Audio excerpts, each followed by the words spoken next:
Chapter 14. Sleep in the Daytime. So Mistrust and Timorous ran down the hill, and Christian went on his way. Yet he thought once more of what he had heard from the men, and then he felt in his cloak for his scroll, that he might read it and find some peace. He felt for it, but found it not.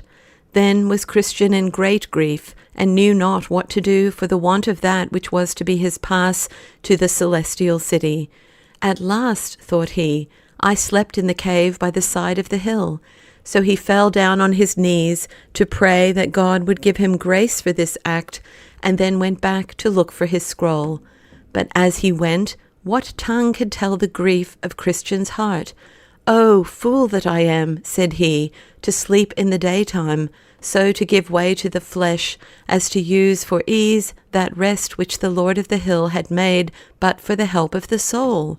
Thus then, with tears and sighs, he went back, and with much care did he look on this side and on that for his scroll.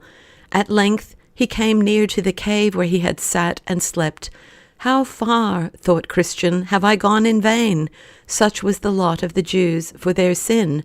They were sent back by the way of the Red Sea, and I am made to tread those steps with grief, which I might have trod with joy, had it not been for this sleep. How far might I have been on my way by this time?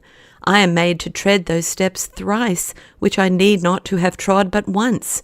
Yea, now too I am like to be lost in the night, for the day is well nigh spent. Oh, that I had not slept! Now by this time he had come to the vale once more, where for a spell he sat down and wept. But at last, as he cast a sad glance at the foot of the bench, he saw his scroll, which he caught up with haste and put in his cloak. Words are too weak to tell the joy of Christian when he had got back his scroll. He laid it up in the breast of his coat and gave thanks to God. With what a light step did he now climb the hill!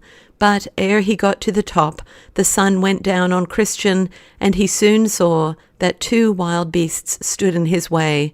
"Ah," thought he, "these beasts range in the night for their prey, and if they should meet with me in the dark, how should I fly from them?